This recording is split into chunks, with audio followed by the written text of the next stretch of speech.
Good evening, ladies and gentlemen, and welcome to another edition of the Cerebral Smack Talk live on YouTube and StreamYard.com. It is Google MF Michael Fletcher alongside Anthony Floyo, Michael Bullock, and Dee Dee Woodson. And guys, we're just going to dive right in. We got a busy show with us here tonight. And guys, we are in a very familiar place. Well, what can I say? It's home of the ACC. Welcome to Greensboro, North Carolina, the Greensboro Coliseum, and the backdrop. And tonight, it was started off with Kane. That's right, Kane making his return, and then it was interrupted by the Firefly Funhouse. Yeah, Bray Wyatt appeared on the big screen. Um, Everything went fine. The next thing we know, here comes the Fiend. He goes after Kane, only to run into Daniel Bryan, who meets him with a running knee. So it's on now, guys. So Daniel Bryan makes his return, and oh man, what a jump off to SmackDown Live. And it seems like Team Hell No is working together to try to take out the Fiend. Smart move. Good idea. I really got nothing else to say. This is a great way to start the show. So, yeah. Anthony Florio, it's all yours, bro. Well, I'll tell you, MF. Gotta do a little nitpicking here. Kane's appearance didn't really feel like it served much purpose outside of promoting the Royal Rumble. But truthfully, that's what a character of his caliber should be used for at this point. Kane is long past the point of being taken seriously, but giving him the occasional random appearance isn't necessarily a bad thing, and the crowd seemed to enjoy seeing him. Seeing him and Bryan in the ring together, even if their history wasn't expressly acknowledged, was a nice little callback. Speaking of which, Bryan's pulling of the Fiend's dreads seemed a little hokey, but served as a decent callback to the Fiend's attack on Daniel weeks ago when he pulled his own hair out. But this feud remains interesting, albeit still a little flawed in its approach. But we have ourselves a very interesting development that came out of this. After the whole thing went down, Daniel Bryan, in a backstage interview with the beautiful Kayla Braxton, he challenged the Fiend to a strap match.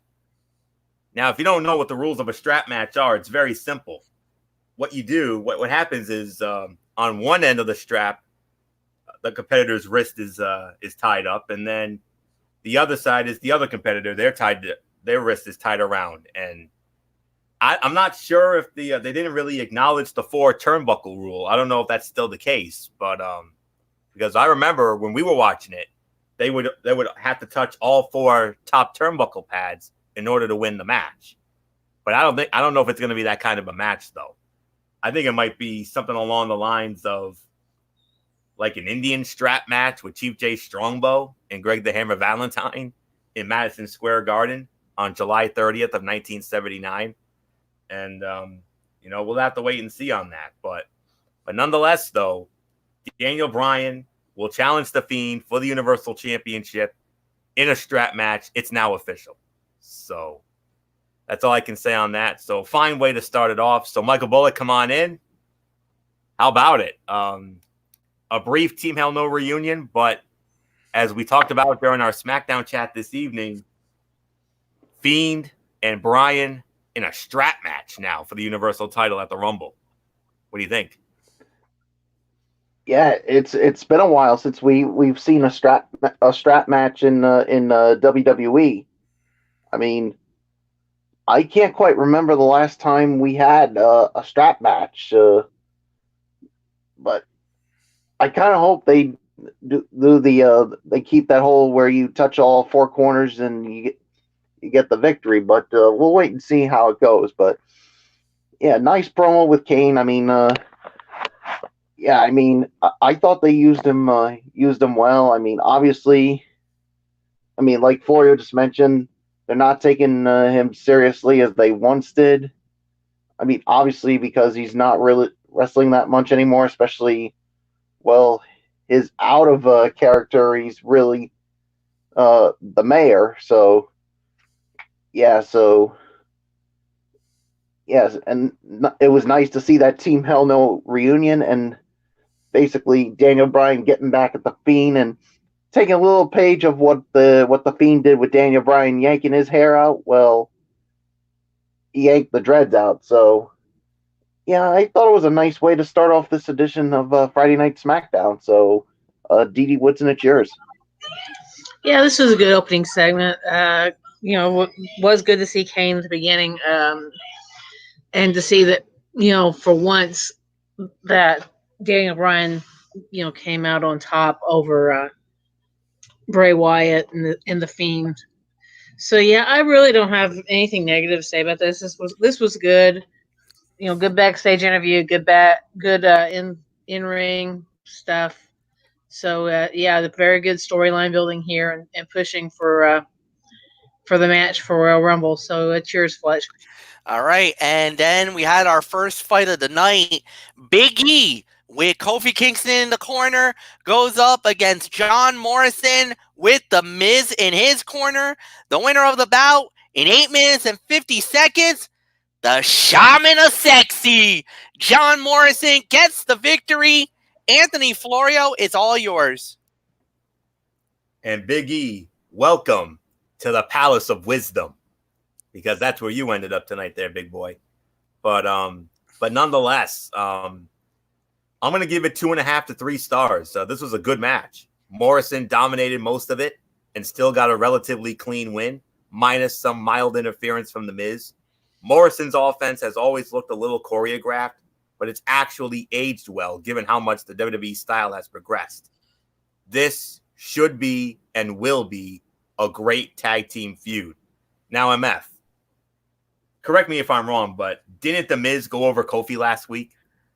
Yes, he did. And didn't John Morrison go over Big E tonight? Yes, he did. Yep. I think. Are you thinking what I'm thinking? Can you say championship committee moment? I can't disagree with that. I mean, both The Miz and Morrison both have victories over the tag team champions. I think we might have ourselves a title fight at the Royal Rumble event. Yes. Book it. Book it for the Rumble. Book it for the Rumble. And oh, by the way, you got yourselves a dang show stealer other than the Rumble matches itself. Yep. So that's all I can say on that. Morrison looked great. Michael Bullock was a little iffy, but I wasn't. I mean, MF, I mean, you remember.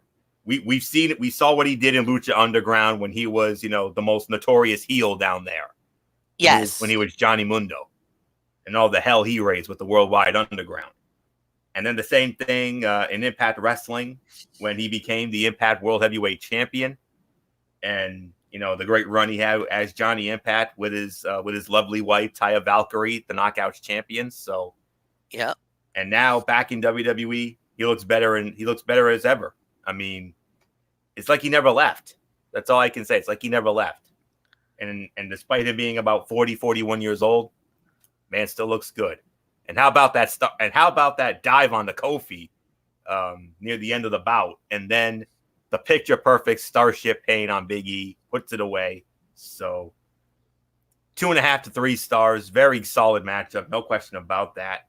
So I smell a championship committee moment. And oh, by the way, that's not the first time we're going to be saying those words tonight. And that's not a prediction. That, my friends, is a spoiler. So Michael Bullock, come on in. You were a little iffy about Morrison. You weren't sure if how he was gonna look in his first WWE match in 8 years, but judging by how we had it on our chat tonight, I mean, I think he impressed you enough, right? So Bullock, come on in. Morrison's return. How about it? Yeah, I mean, he really did look good in his first match back in WWE in a few years. I mean, yeah, hearing of the age. I mean, I first was a little skeptical, but seeing some of the moves he did, I mean, it looks like he hasn't lost a step and that he still got it. And especially with his finisher, Starship Pain, and yeah, I mean, a big win here, and yeah, I definitely see them challenging for the tag team titles at the Royal Rumble. And as far as the match goes, I do agree it is a 2.5 to 3 star match, so nothing more to say. D Woodson, it's yours. Yeah, I'll go with the same rating. I mean, it was a pretty good match. Uh, this definitely would be a committee moment where, yeah, I think they should be the next in line for the New Day title. So yeah, I don't really have a whole lot negative to say. You know, Morrison looked really good tonight, so it's yours, Fletch. All right, yeah, I agree with that. John Morrison, very solid in his SmackDown return, his first fight back, and yeah, he did really good. Big E pushed him to a decent fight. I'll give it 2.5 to 3. I'll give you guys that, no doubt about it.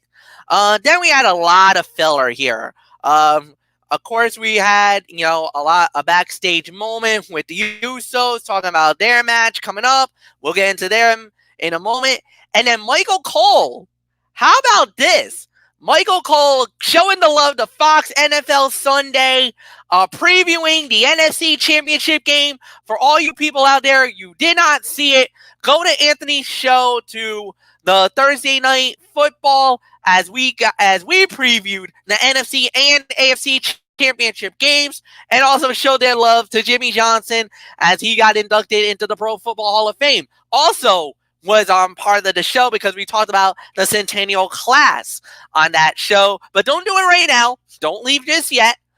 Do that after this show is over tonight. So, next up we had was we had a tag team fight. The Usos versus Revival. Usos wins the match in about an even 5 minutes. All right, guys. Do you guys want to get into this, Mike Bullock? If you do, you lead off.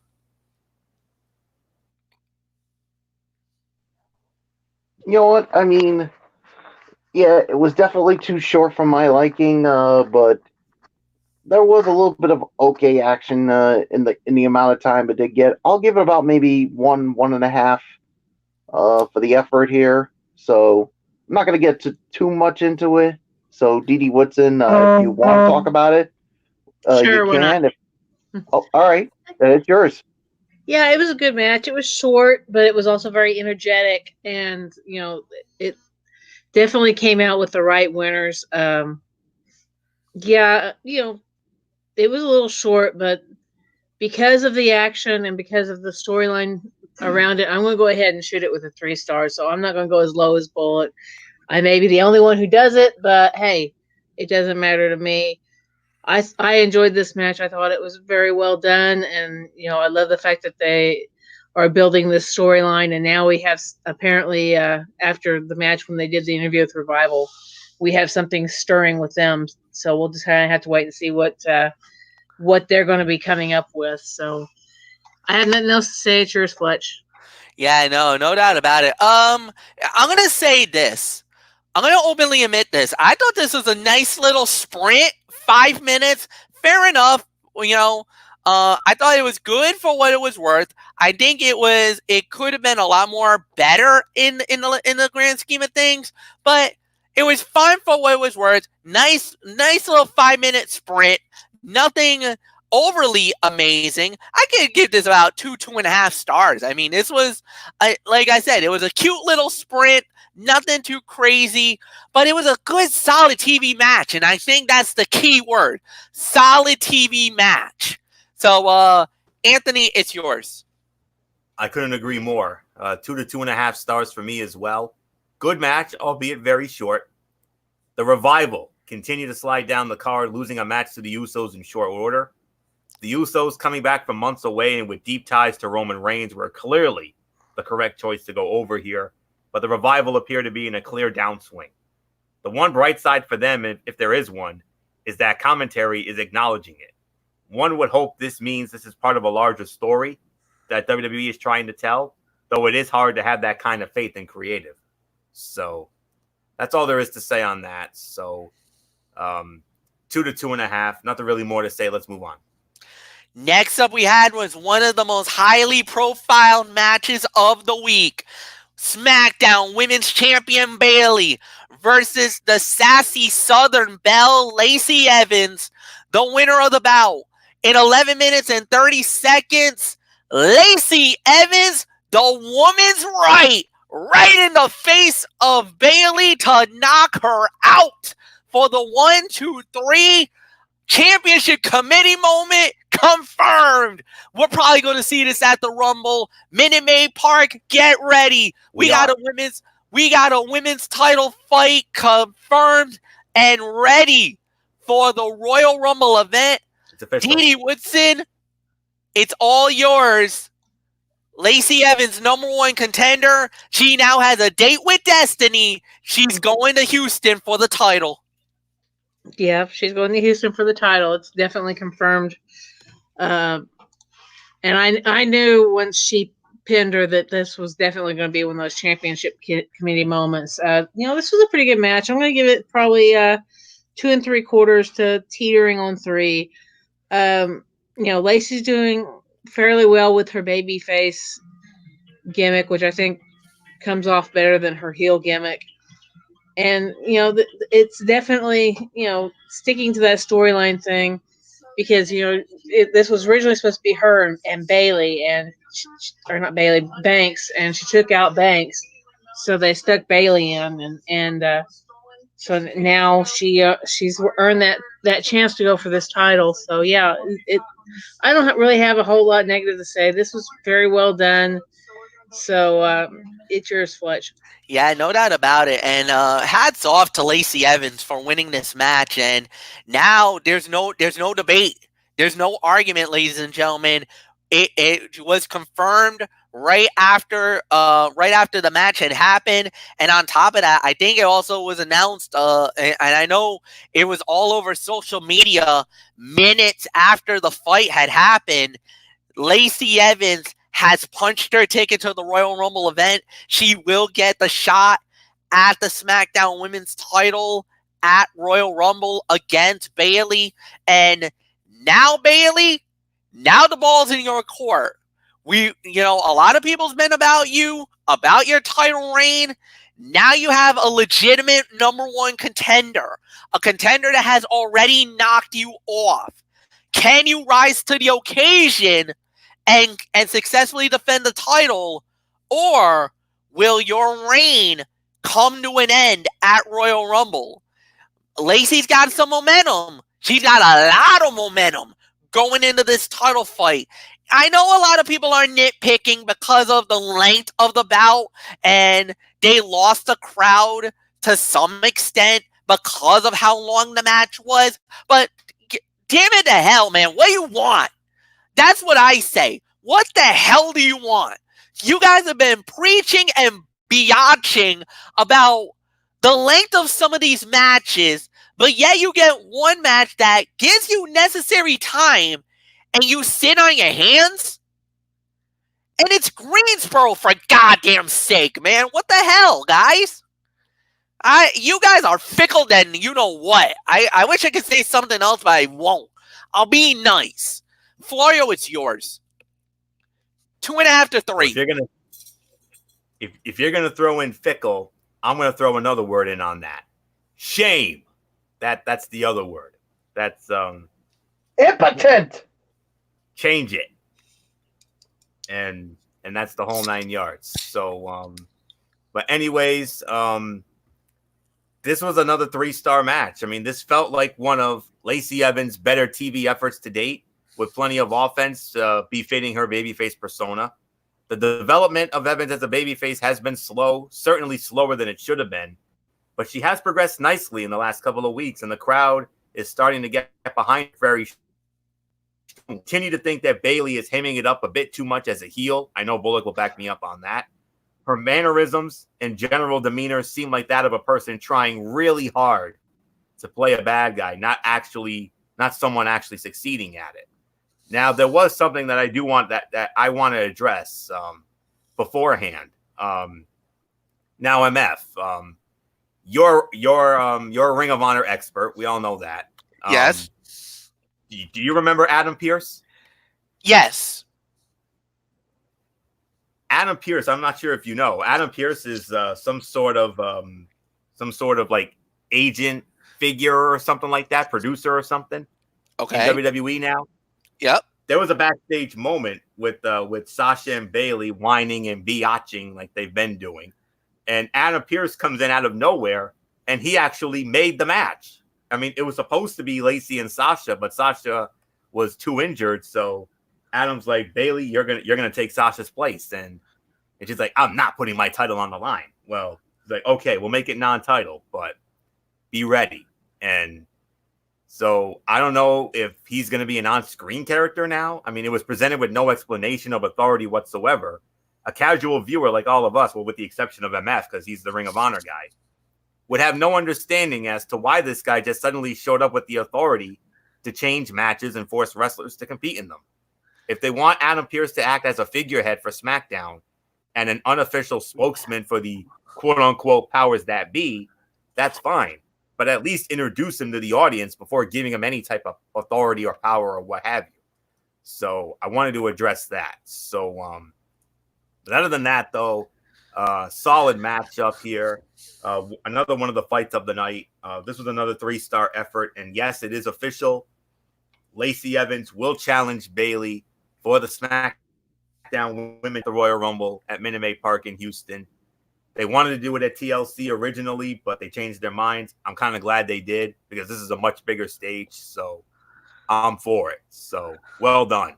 So that's all I can say on that. So Michael Bullock, I'll be honest with you. When it comes to this SmackDown tonight, this was a banner night, and this was one of the first big banner moments. Bayley getting hers, and hopefully at the Royal Rumble she'll really get hers, if you know what I mean. Wink, wink.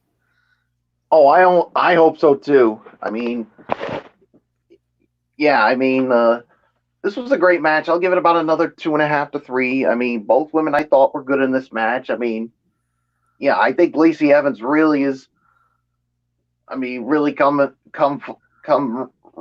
really good as a baby face. I mean, the fans are really starting to get behind her now. So, and Bayley continuing to do her outlandish, heelish stuff. And yeah, I mean, her and Sasha continuing to run their mouths about how Lacey Evans is a bad mother, which I'll be quite honest, guys, is obviously further from the truth. I mean, I'm sure you all can agree on that, right, Florio? Absolutely. Yeah, and yeah, she Bayley got what was coming to her tonight, and she's damn sure gonna get what's coming to her at the Royal Rumble, because I'll be quite honest, guys, and I don't know how you guys are gonna feel about it. Bayley has been a bad representative of the SmackDown Women's title. I mean, what has she done? I mean, I can't even remember the last time she defended her title. I mean, come on. I mean, it's a property that our man Michael Fletcher cherishes.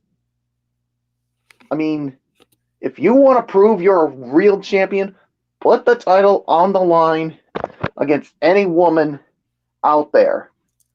What I mean, it doesn't have to be every time, but once in a blue moon. Prove yourself that you're worthy of that title. Until then, you are not worthy of that title. You are not worthy to be holding that SmackDown Women's title. Can anybody agree with me on it? I can. I'll agree. I'll definitely not argue that. Bayley has currently been the SmackDown Women's Champion for 96 days. Like, officially. She's been a champion for 96 days. And this is her second reign. Her first reign was 140 days. So I don't know how many title defenses she's had. But well, I can honestly say not that many. But as far as combined days, she holds the record.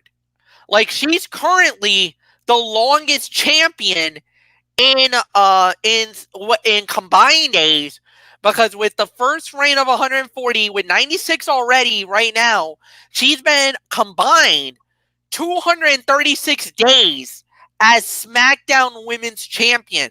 237 days, I should say, as SmackDown Women's Champion. So, but here's the thing, Fletch.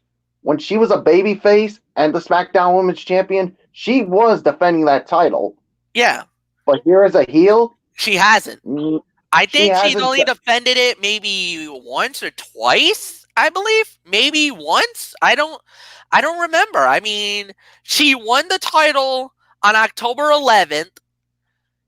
And I don't think she's ever defended it since. I think this would officially be her first title defense of the belt since winning it at the Royal Rumble.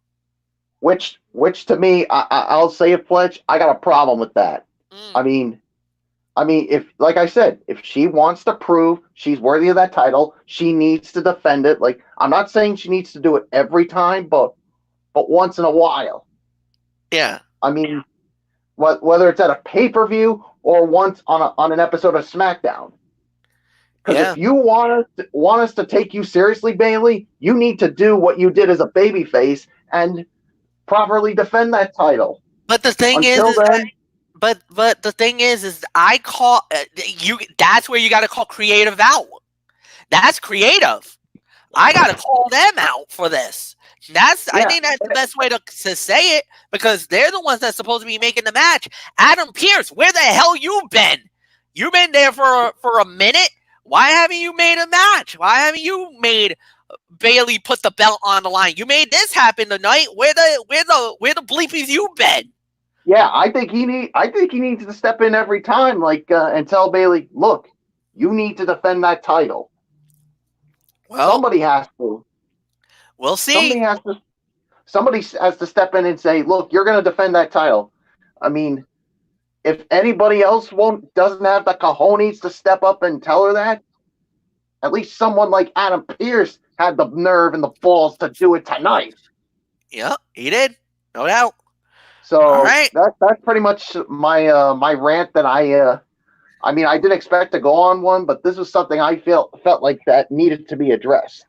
All right, very well. Next up we had was Elias. He cut a promo. Basically was interrupted by Nakamura, Cesaro, and Sami Zayn. And then basically it led to nothing significant. So we're just gonna let that leave and just let it go. Next up we had was a one-on-one match. Sonya Deville versus Alexa Bliss. And Alexa Bliss wins the match in a minute 45. We're going to call cutout. I'm not going to waste anybody's time on this one. But during the match, Mandy Rose tried to get herself involved. Nikki Cross tosses her off the rope. And Mandy landed right on Otis, Big Boy Otis. And Sonya Deville was like, hey, wait a minute, what the hell? What the hell is going on over here? Next thing you know, Alexa Bliss rolls her up. 1, 2, 3. The goddess got her. She takes down the Sonya Deville. Minute 45. Okay. Just as a side note, I know you guys don't care about it. I'm just gonna say it. I'm actually a little intrigued with this Mandy Rose Otis thing. I don't know. It's like.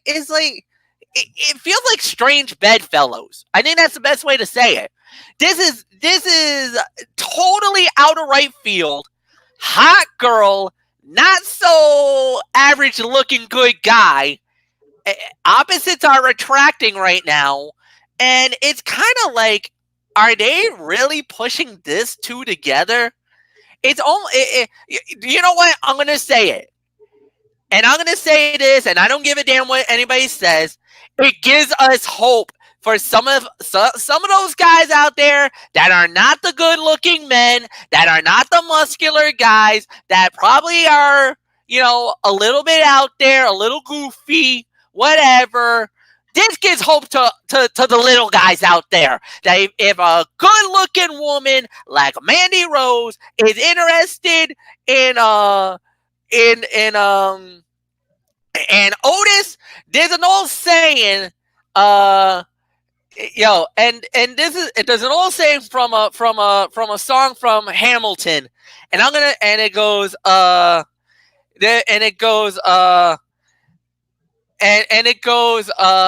we may not live to see our glory, but we struggle for and fight. And if the Tomcat can get married, which was Alexander Hamilton, so basically, then there's hope. Then there's hope for us tonight, meaning the three other fellas, that there's probably a hope for them down the line. Basically, if Otis can get Mandy Rose, then there's hope for me, there's hope for Florio, there's hope for some of the other single cats out there in the world. And I'm just going to leave it at that, god damn it. So. And if you've watched or kept track on Twitter, these two have tweeted quite a bit with each other. And tonight she actually kind of made a joke or a pun saying that she would fall for him because of him catching her. So yeah, it's whoa, wait, what? I did not catch this. You need to follow her and Otis, because it's very, very interesting. Some of the tweets they have had with each other, and I mean it's gone for a while. The one 3 minutes ago from Otis is, "Nothing will happen to you, my beautiful peach. In my protective arms, when you're down, I'll always pick you up." And that's in reply to Mandy, who said, "Always there to help me when I'm down. I feel like I'm always falling for you." And then did the what the hell? And then somebody get me on. I gotta get on Twitter right now. Hold on. I'll send you the link. Send me the link, please. Yeah, I'll put the link in the chat over here. There you go. Oh my freaking god! Are you freaking kidding me? Oh my goodness! No, I'm. I believe you, Dee. No, I absolutely believe you. Well, there you go. You got it. All right, there we go. All right. Investigative reporter Dee Woodson strikes again, ladies and gentlemen. Okay. Yeah, because they had mentioned on the show that these two have been tweeting back and forth. So I've been going all evening, kind of reading up on these two to find out what's going on. And yeah, I mean, man, Sparks. Like I said, man, this is giving me and Florio hope right about now tonight. I'm just saying. I don't know about you, Florio, but it's definitely giving me hope. That's all I'm saying. Same here. If you saw that reaction, I mean, they were both smiling when he caught her. I mean, the only one that really wasn't was Sonya Deville. Sonya, yeah. Sonya Deville was like, "What the bleep?" Yeah. So, and then the next thing you know, she got roll up of doom, and that ended that. All right. So main event of the evening, guys. It was a tables match, and this was very important because the winner of this match, if Roman Reigns won the match, he got to name the stipulation for his match against Baron Corbin. If Bobby Roode won the match, then Baron Corbin or King Corbin gets to name the stipulation for the match against Roman Reigns. Whoa.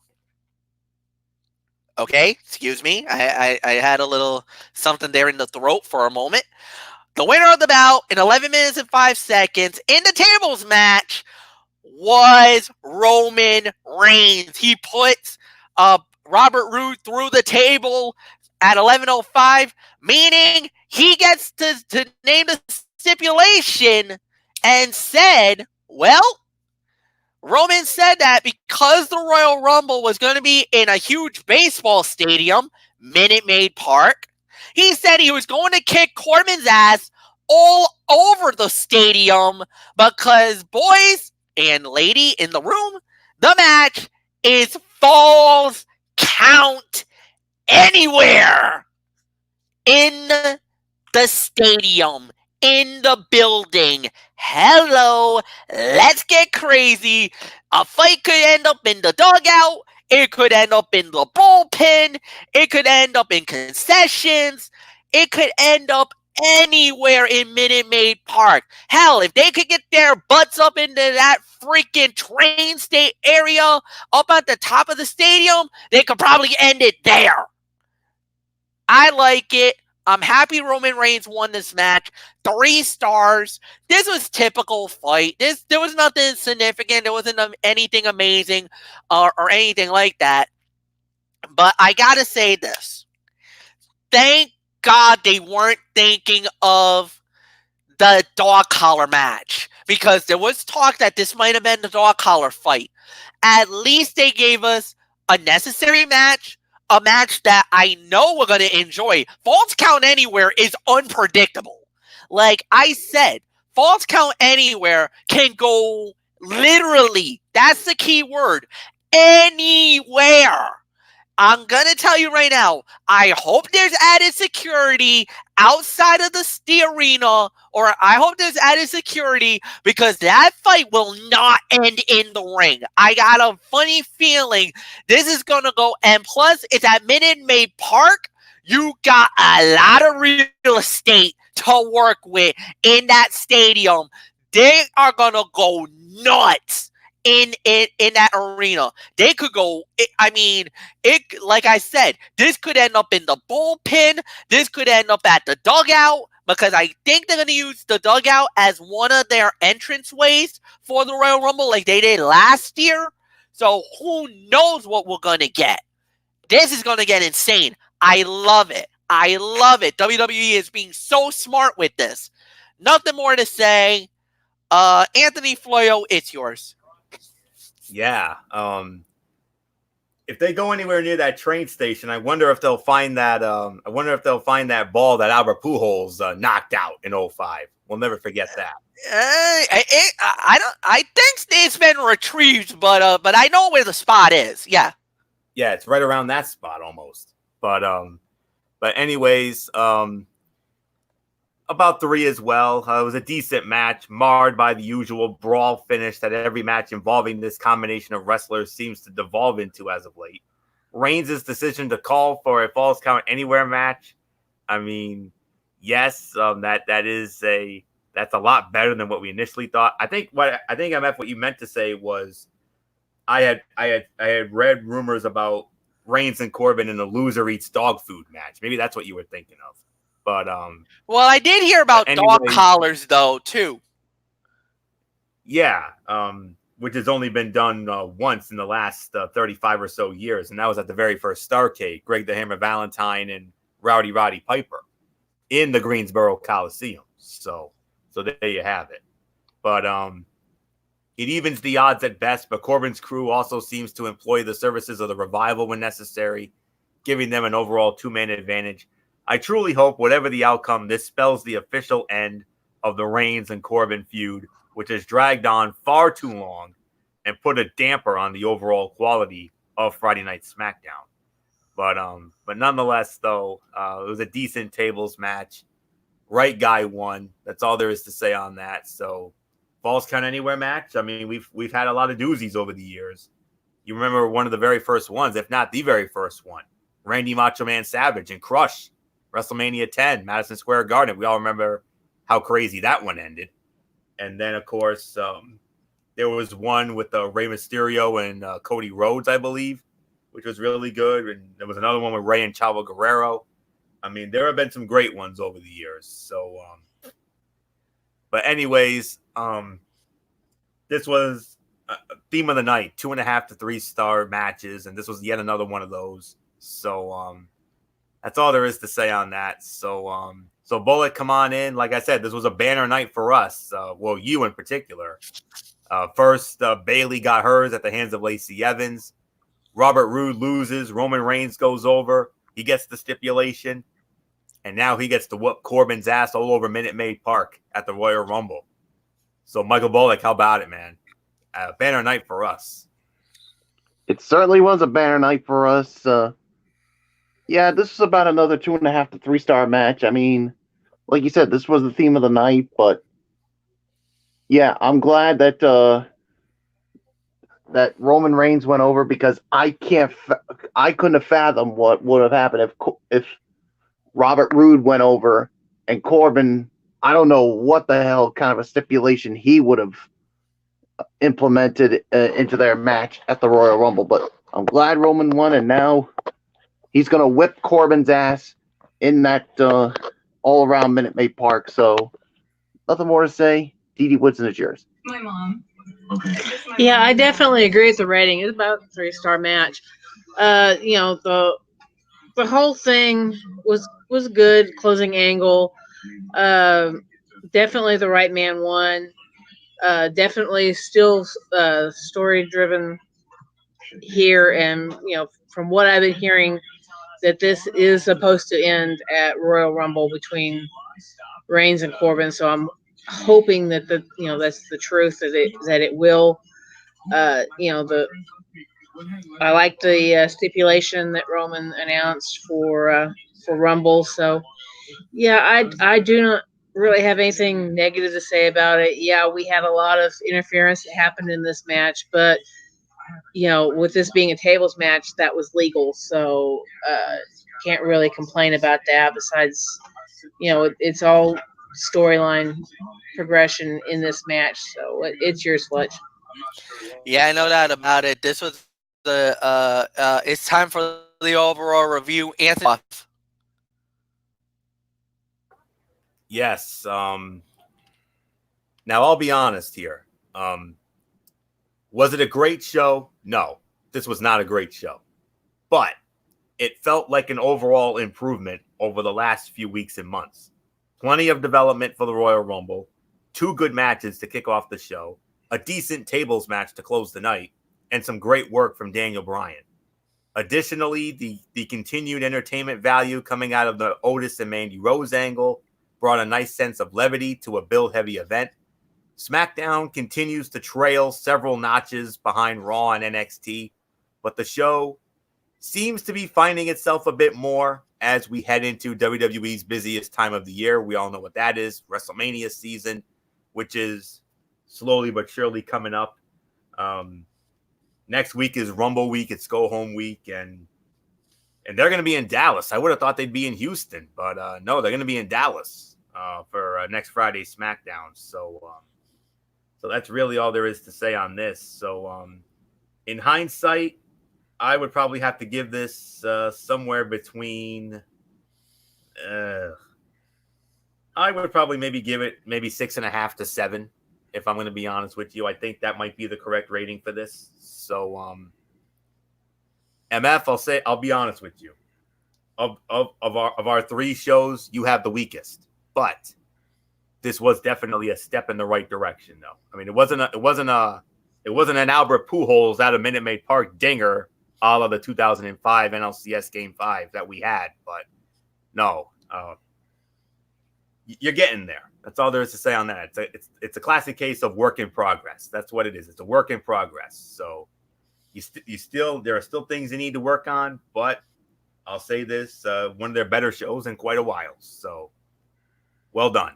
So that's all I can say there. So for me, it's a 6.5 to 7. I think that's the best way we can rate it. So Michael Bullock, one of the better SmackDowns we've had in quite a while, probably since the night your boys invaded in November. Yeah, this is definitely one of the better shows that we've had since that night. I mean, it's definitely not the greatest, but it's definitely a step in the right direction for Friday Night SmackDown. So 6.5 to 7, I think, is the correct rating on it. So there's nothing more to say. Dee Woodson, it's yours.